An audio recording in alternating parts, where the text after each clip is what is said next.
Jangan sambil makan. Buang air besar itu adalah usus kita itu kayak seluncuran. Semakin berat seluncurannya ya, misalnya orang yang obesitas sama orang yang kurus, itu kalau seluncuran di papan seluncur yang di waterboom itu, yang paling cepat lah kecepatannya yang paling berat kan? Benar. Idealnya feses kita itu harus berat dan bulky. Padat.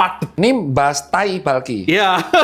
Jadi sebelum kita kesembelit, kita harus tahu dulu fisiologinya. Gambarkan tai tapi Ya, kayak bulky itu ya. tai bulky. Iya, Oke. itu terus beserta ada air dan lendirnya. Makanya kita harus cukup Tai, air. bulky, air dan lendir. Sure, langsung itu, Pak. Oke, terus kalau sembelit Nah, kalau sembelit itu biasanya tidak bulky, dia kecil-kecil tai dan kecil, kering, Pak. Tai kecil kering, serintil, tai kambing. Oke. Sulit kan? Itu sulit tuh. Sulit. Sulit, Pak, ngeluarin tai kambing itu. Ya betul sulit karena pluntung-pluntung Nah, dan tidak ada jadi kering. jadi kering. Oh. Jadi tai yang tai lagi. Feses ya? Feses. Saya ngomong tai saya aja. Ada versi dokternya, saya menerjemahkan bahasa awam. Gimana? Ya, jadi feses yang bagus itu dia yang padat, terus dia slippery, terus sama yang moist. Ya. Tai yang padat, berlendir Itu harus dan tahu licin. dulu.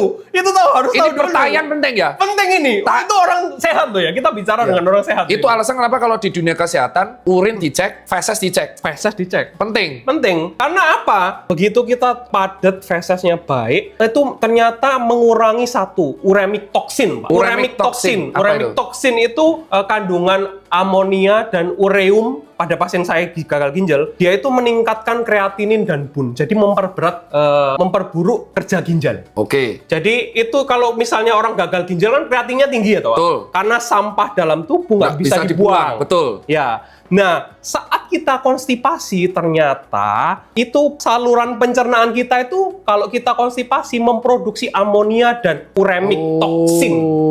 Jadi orang gagal ginjal itu nggak boleh sembelit sebetulnya. Karena dia dapat meningkatkan kreatinin. Baru tahu kan? Baru tahu. insight ya? Kalau ini baru tahu nih. Nah. Aku baru tahu ini. Ini itu penting karena saya selalu tanya gini kepada pasien saya orang gagal ginjal. EE-nya lancar atau enggak pertama? Pertama saya tanya, EE-nya lancar atau enggak? Begitu enggak, itu rentan Pak, kreatinin gampang naik. Oh. Makanya orang gagal ginjal itu harus baik saluran cernanya dalam tanda kutip EE-nya karena semakin lama EE itu ada di dalam saluran pencernaan, dia usus itu akan terus nyerap air. Keras dong. Lama-kelamaan keras. Jadi konstipasi kalau kita ngomong bahasa kedokternya nanti kalau besar skibala. Sulit tuh kalau di Nah, jadi bener edukasi saya kemarin yang Gimana? viral sampai 17 juta views soal ngising.